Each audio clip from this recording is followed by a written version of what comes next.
Giridvarodare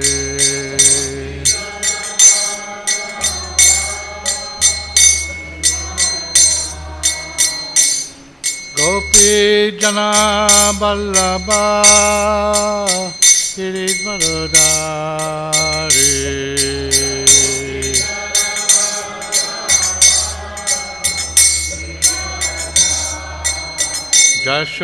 Jashodanandana Brajajana Ranjana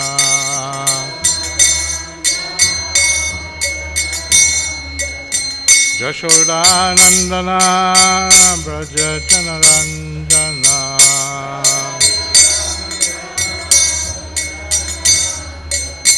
Jamuna Tira Vanachari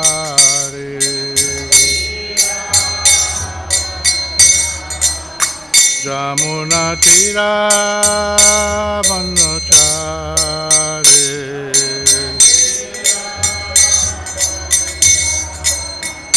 Jai Radha Madhava Kunja Bihari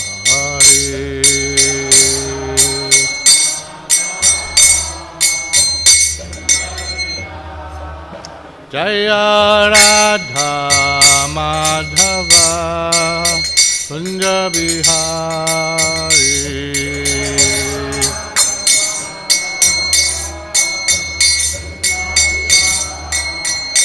Gopi Jana Vallabha Giridvarodare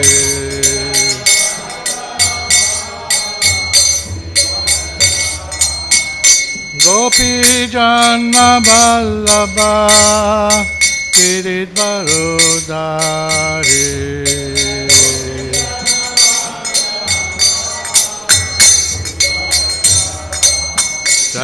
Jashodanandana Brajajana Ranjana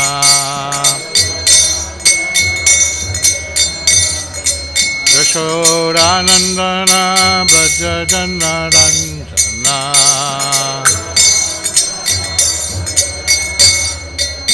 Jamuna Tira Vanachari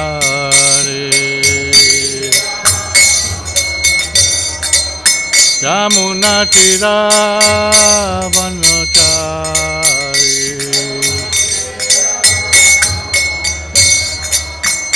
Jai Radha Madhava Kunja Bihari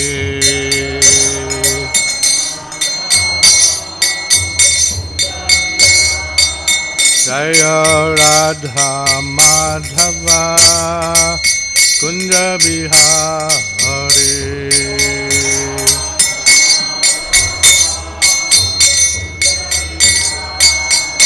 Gopi Jana Vallabha Giridvarodare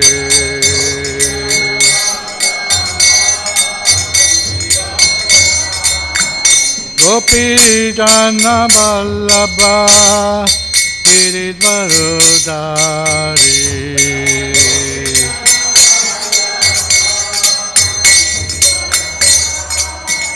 Jashodanandana Brajajana Ranjana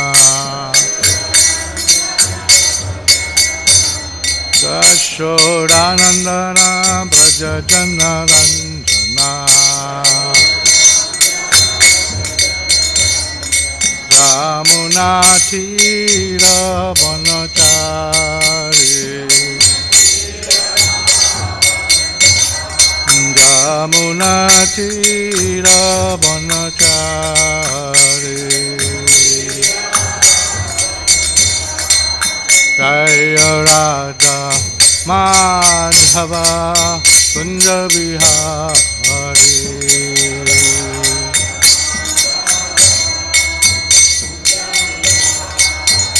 Jaya Radha Madhava Kunja Bihari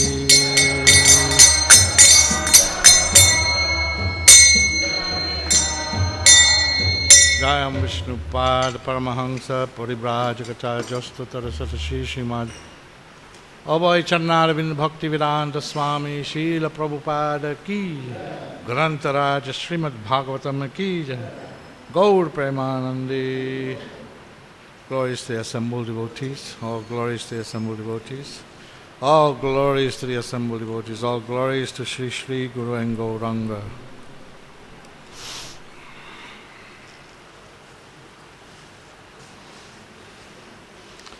Om Namo Bhagavate Vasudevaya.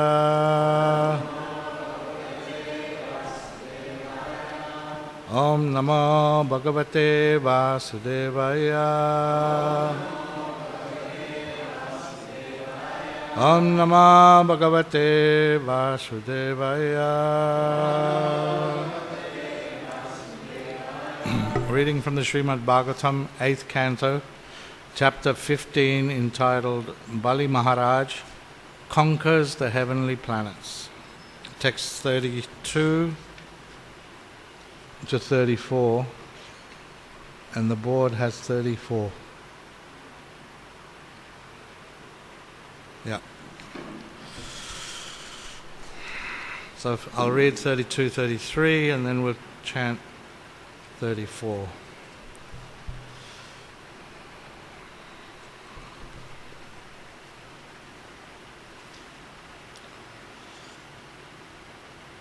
Shukadev Goswami continued.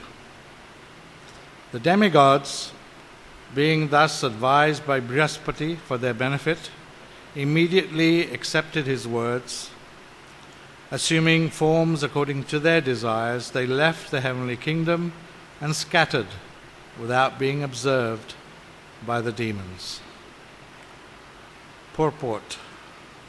The word Kama Rupina indicates that the demigods, the inhabitants of the heavenly planets, can assume any form they desire. Thus, it was not at all difficult for them to remain incognito before the eyes of the demons. Text 33. When the demigods had disappeared, Bali Maharaj, the son of Virochana, entered the heavenly kingdom, and from there he brought the three worlds under his control.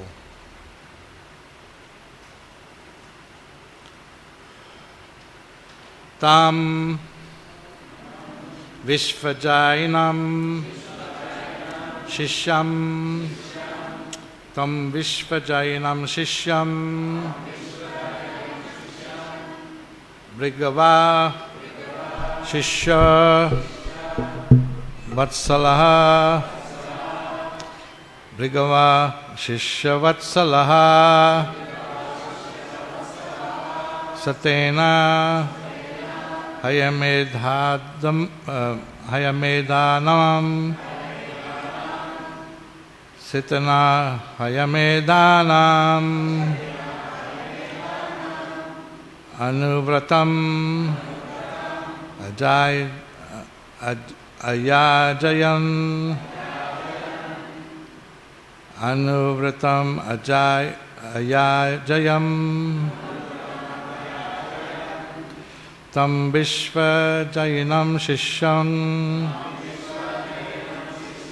Brigava Shishya Vatsalaha Satena Hayamedhanam Anuvratam Ayajatam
Shishyam.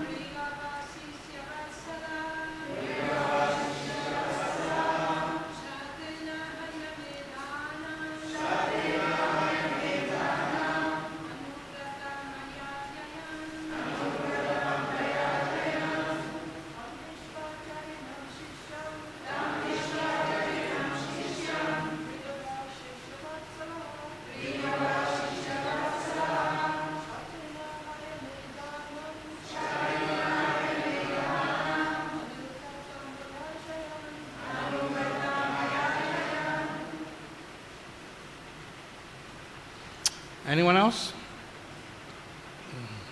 Tam, unto him, Bali Maharaj, Vishwajainam, the conqueror of the entire universe, Shishyam, because of his being a disciple,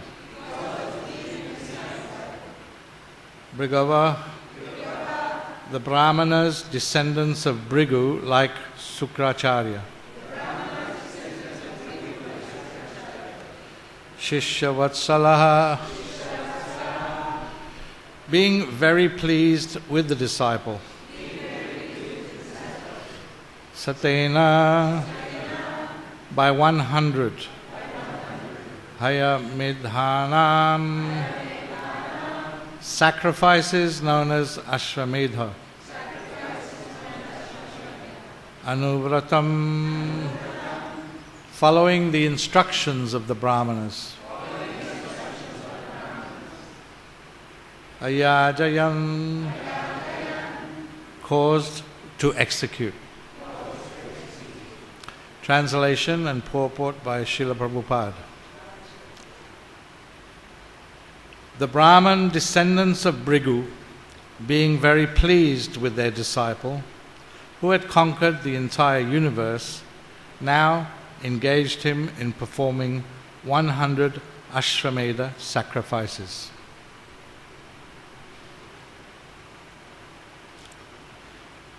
We have seen in the dispute between Maharaj Prithu and Indra that when Maharaj Prithu wanted to perform 100 Ashwamedha yajnas, Indra wanted to impede him, for it is because of such great sacrifices that Indra was made king of heaven. Here, the Brahmana descendants of Bhrigu decided that although Maharaj Bali was situated on the throne of Indra, he would not be able to stay there unless he performed such sacrifices. Therefore, he advised Maharaj Bali to perform at least as many Ashwamedha yajnas as Indra. The word Ayajayan indicates that all of the Brahmanas induced Bali Maharaj to perform such sacrifices. Om Ajnana Timirandasya Jnananjana Shalakaya Chashkursun Militam Jaina Tasmai Sri Guruve Namah. Shri Chaitanya Manobishtam Stapitam Jaina Bhutale Sayam Rupa Kadamayam Dadati Swa Pandantikam.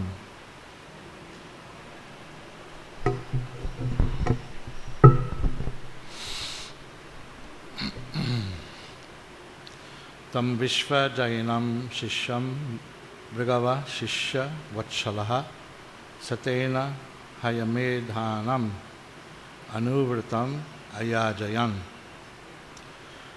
The Brahmana descendants of Bhrigu, being very pleased with the disciple who had conquered the entire universe, now engaged him in performing 100 Ashwamedha sacrifices.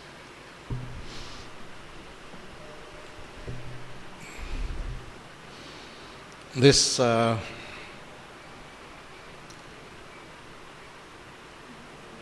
backwards and forwards, this fighting between the demigods and the daityas, the demons, is going on eternally.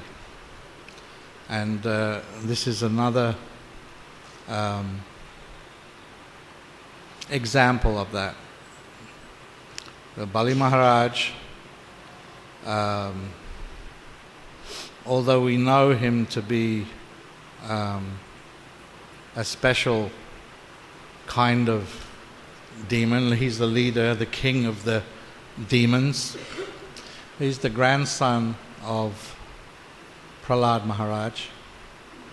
So from just by that connection, we can understand that there's something special or different about him. He's also the great-grandson of Hiranyakashipu. So here in this chapter, we've been hearing about how he successfully took the throne of Indra.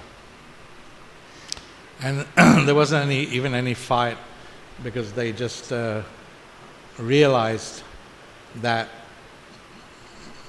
there was no way that they were going to defeat him. So under the advice of their preceptor, Brihaspati, they ran away. Prabhupada mentions they're able to take different forms. The demigods, the inhabitants of the heavenly planets, they can take any form they want, apparently. And so they assumed different forms, and they escaped.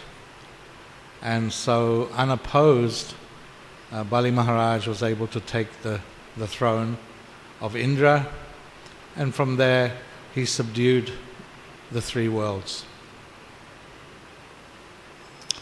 And all of this he accomplished by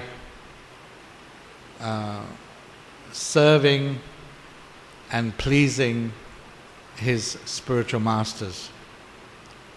Right? That's mentioned very specifically in this verse, that he's the conqueror of the entire universe. This is from the word for word, because of his being a disciple. Tam Vishva Jayanam Sishyam. Because of his being a disciple, a good disciple obviously, he was able to conquer. In the previous battle, he lost his life. In the previous battle with the demigods, he lost his life. He was killed. And Sukracharya brought him back to life. And because he was brought back to life by Sukracharya, Sukracharya was very, Bali Maharaj was very grateful, and he took him as a spiritual, he was the spiritual master of the demons, but he took him and he served him earnestly, in those Brahmin brothers, and he pleased them. And because he pleased them, they had him perform a yajna where he got all kinds of boons, benefits, chariot, quiver and bows, armor, and by their blessings he was invincible. He became invincible. And he got all that by serving his gurus. So we see that this is a very important principle. Serving the guru, serving the not just Sukracharya, but all the Brahmins, his brothers. They're all descendants of Bhrigu Muni. Because of that service, he he became accomplished. We can compare that to his great-grandfather. His great-grandfather was Hiranyakashipu. He also subdued the universe by his own prowess. He wasn't really beholding to anyone. You can say, well, how is it different? He was able to do it on his own power, by his own austerities, by his own penance, by his own tapa, right? So,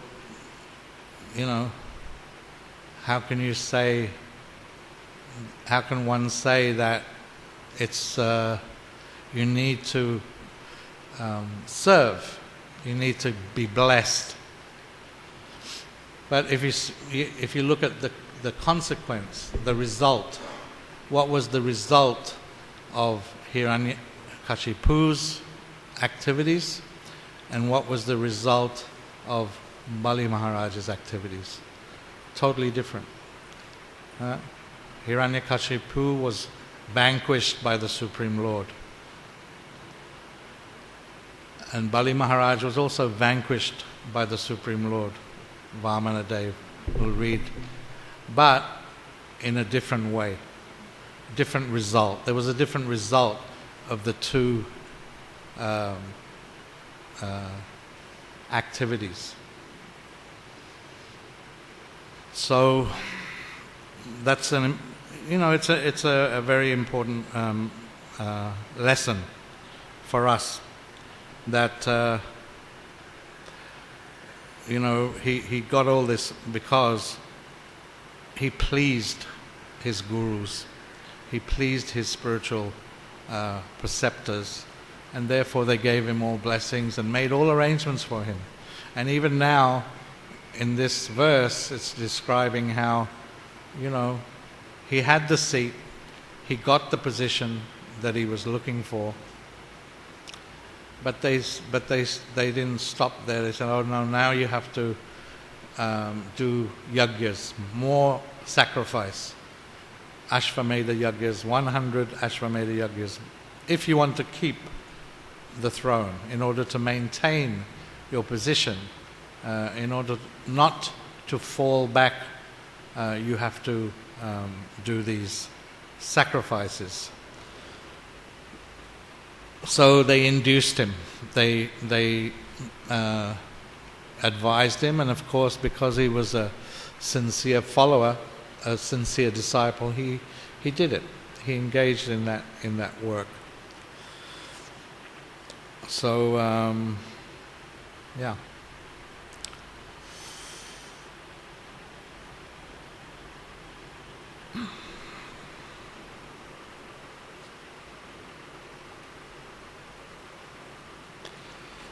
Not a lot more that I can really glean from this. Are there any questions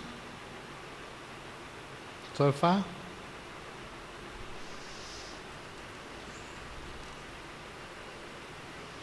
Abel.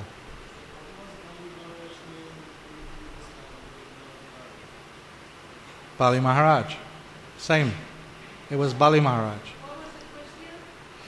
The question was, what was his name in the previous life when he lost the battle against the demigods? He was Bali Maharaj.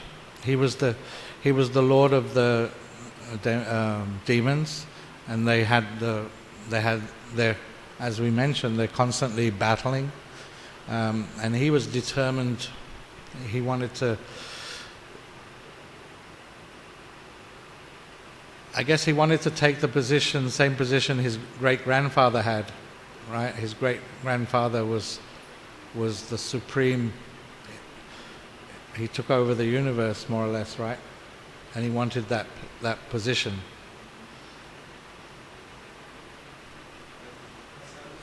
You want this? You want this, so that others can hear your question?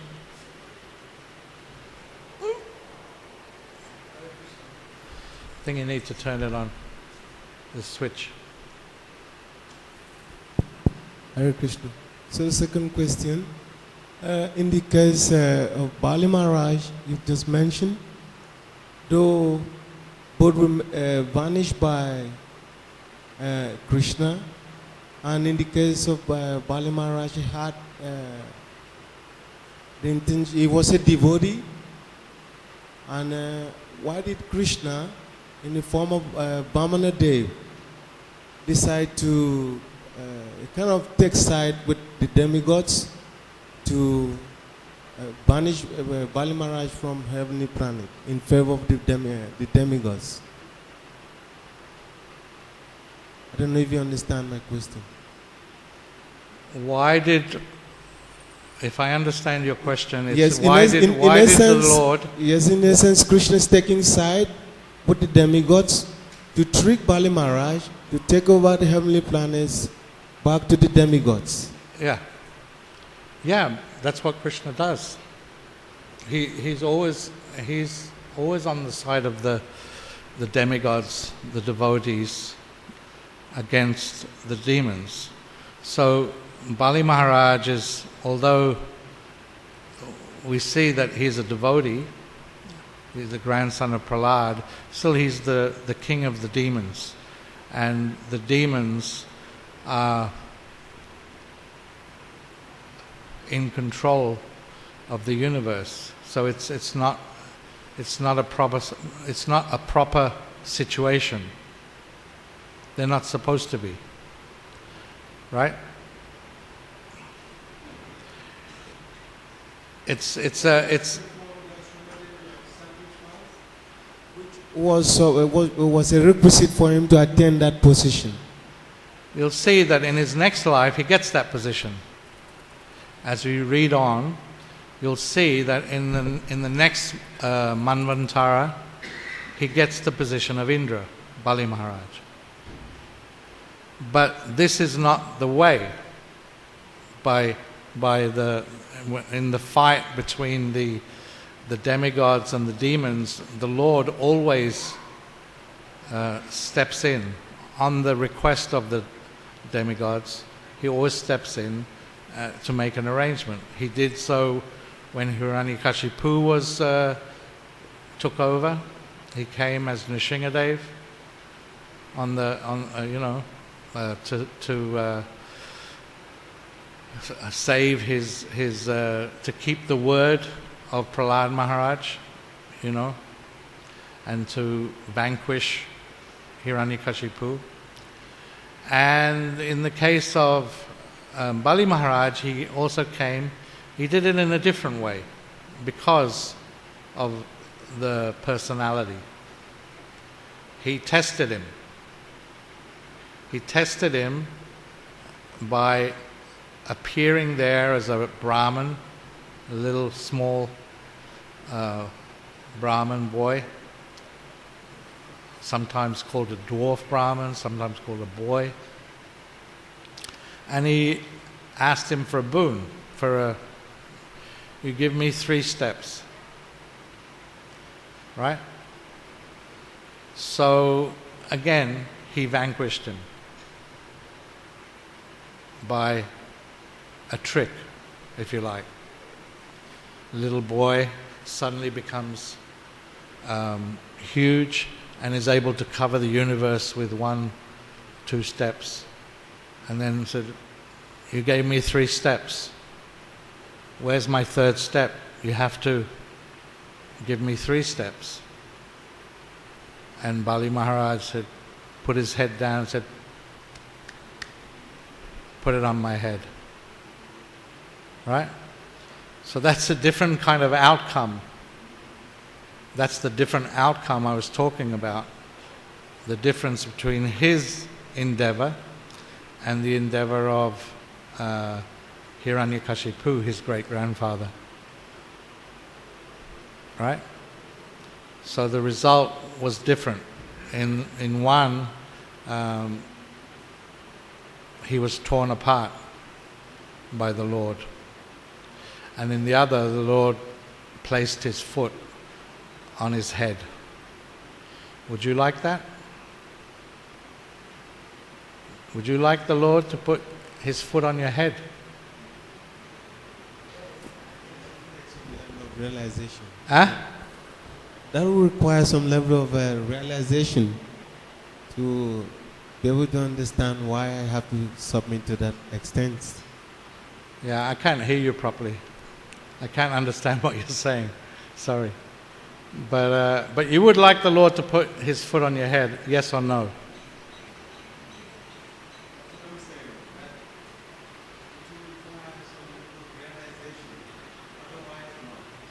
Otherwise not. I'd like it in any case. Because if that happened, I'd get full realization. Bang. Like that. Of course, it's not going to happen to me. Because I'm not on the platform. I don't have the same consciousness as Bali Maharaj, whose consciousness was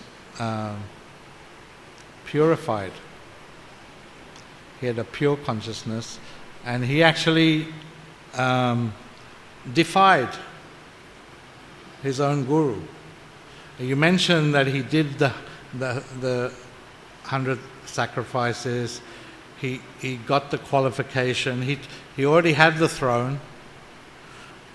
The Brahmanas told him to do 100 sacrifices so that he could deserve it on that level. Because the current Indra had performed 100 Ashvamedas to get that post, to get that position. He did that. So you're asking, how did he lose it? He lost it, one, because it wasn't like the proper way things work in the universe. It was against the normal principles. The demigods are supposed to be in charge, not the demons. That's one. But the second thing is that since he had already done all that work, done all that yajna, done all those activities, how's it going to happen? It happened because he defied his guru in favor of the Lord. His guru said, don't listen to this boy, don't give him anything. Because he knew. And in spite of that instruction from his guru, Bali Maharaj gave Vamanadev, said, yes, you can have your 3 steps. So he defied his guru. Right? So because he defied his guru, he fell from that position, fell from that post. But he got it in the next Manvantara. He got it again. He became Indra. You'll read as we make progress in this same canto. He will become Indra. In reality, he'll become Indra, not someone taking the post of Indra by force, but by arrangement. He'll become Indra. Hare Krishna. Give the microphone over there, please.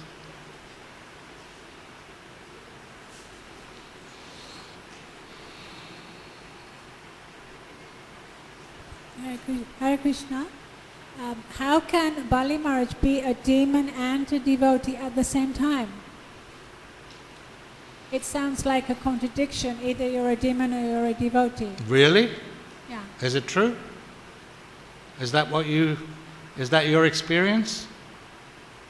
They're always talking about that the demigods are the devotees and the demons are against the Supreme Personality of Godhead.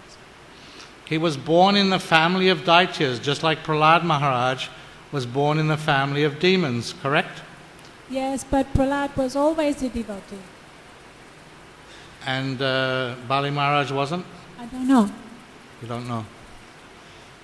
Well, he had desire to take over the universe. He was the leader of the demigods, the demons, and he wanted to fight with them and take over the post. He wanted to take the throne of Indra. So that's not a devotional kind of activity, is it? But at the same time, he had a lot of qualities of devotees, like worshipping the guru, serving the guru, serving all his preceptors. These are not activities of demons. So we see both things in the same. And look around you, or look in your own heart. We're trying to be devotees, but we have demoniac natures as well at the same time. So this is not unusual. This is quite normal, at least on our platform. It's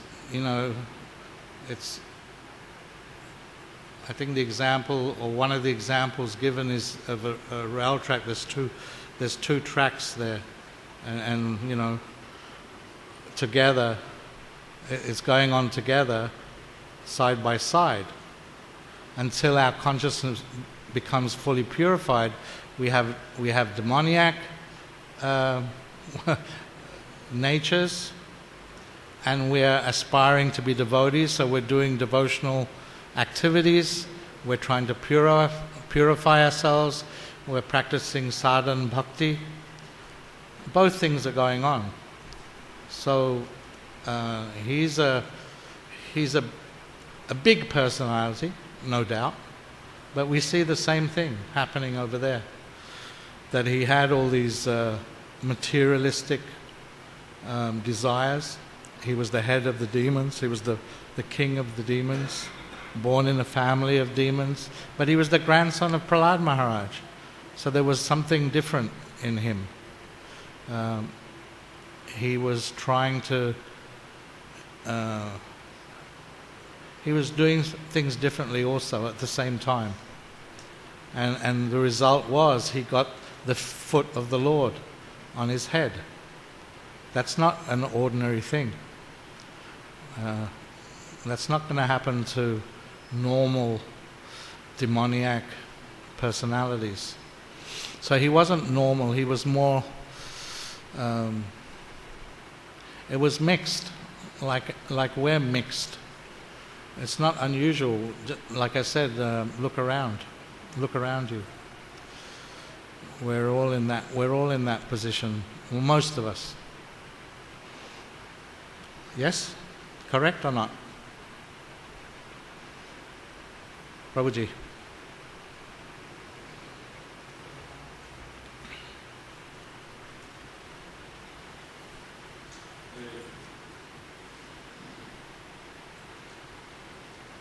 Hare Krishna. Prabhu, can you elaborate on a couple of points? One, Ashwamedha sacrifice is exactly what? Can you elaborate on that?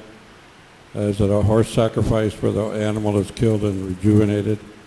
And how did Bali Maharaj aspire and accept the role of Mahajan? What transpired? They were shooting Accept the role of what? Say it again? What was the last thing? Sorry. No, about the advance of Bali Maharaj becoming Mahajan. How did that happen? Do you remember? I don't know so much about the Ashwamedha. I think it's a horse sacrifice. A horse sacrifice? If I remember, it was the horse sacrifice. Horse, right? Yeah. Yeah. When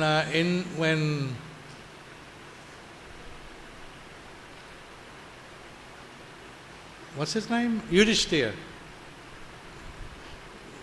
They let the horse go roaming around, protected by the brothers. I think there's something to do, that was part of the Ashwamedha sacrifice. You mentioned that with Prithu, Indra came and stole the horse. Yeah.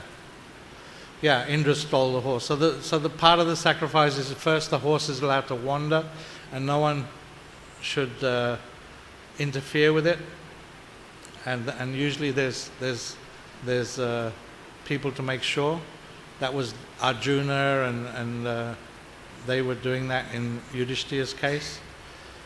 And then I don't know if they actually sacrificed that animal in the fire, but I imagine so.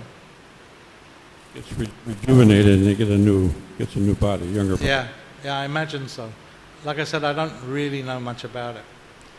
But something like that, to do with the horses, and then no one should impede that horse, and then it comes back, and then the yagya is there, and then it gets a new body. How did Bali Maharaj become a Mahajan? He got kicked in the head. You got stepped on the head. And Yeah. that helped. That helped him. He was like already like on the path. You know, he was the grandson of Prahlad Maharaj, but he wasn't pure in his endeavor or in his consciousness, as mentioned, and so he went through that pastime with the Lord when the Lord came to put things right, you know, to get Indra back on his throne. He came and he tricked him, asked for the 3 steps, and the last step on the head. Fully purified by the mercy of the Lord. And when you're fully purified, then you know, you can act in, you can be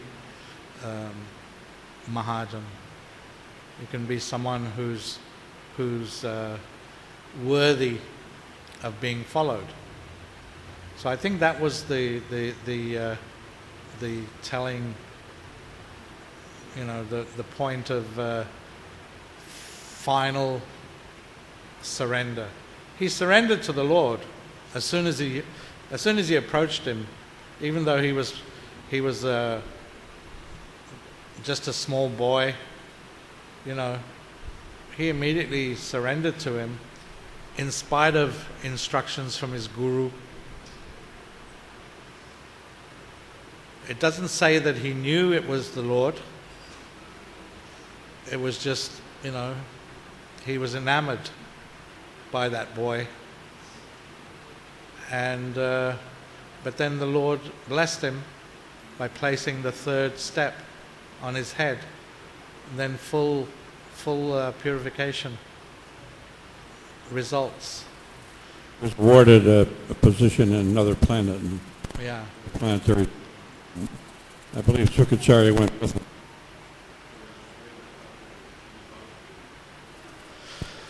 We got lots of hands going up over there, Mataji and Mataji. We've only got about 5 minutes. Go ahead. I think 8 o'clock is the darshan, right? Prabhuji, thank you so much for the class. It was so nice. You know, now the demons have taken over our planet. So I was remembering Nanda Kumar's memories. He said that Prabhupada told him that in your lifetime, you will see the devotees will take over the government leadership. So you think the demons, what do you think Krishna will do for us? How is Krishna going to come and save us from all today's demons? I don't know, it seems a long way away, doesn't it? But Prabhupada said it, so I can't argue with it. The only way I can see that is if there was some kind of devastation, some kind of war, some kind of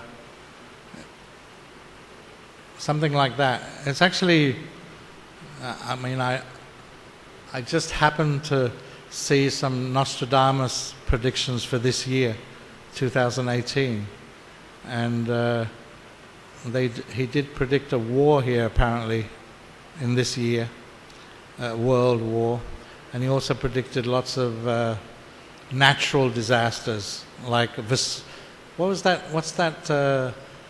That volcano next to Naples? That's supposed to go up this year, next to Napoli, and all across the China. So the only way I can see it happening is as a result of natural or forced, you know, circumstances. because in circumstances like that, people do turn. They turn to God, religion, and if the devotees are helpful, which they generally are, and try to help people, which we do try to do, then I can see something. But where we're sitting now, it seems highly unlikely in the short term, unless there's some catastrophe, large scale. We just read on the internet that this Tulsi Gabbard, she's a senator in the USA government. Tulsi. She's a devotee. And they're thinking to have her run for USA president. Tulsi Gabbard. Yeah, I've heard of this lady. Yeah, she's a devotee. Yeah. And they're thinking to have her run for American president. Okay, well, there you go. Just to satisfy Srila Prabhupada's desire. I wish her well in that endeavor.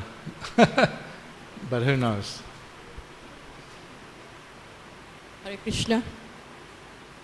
Just wanted to share the point about Mahajans.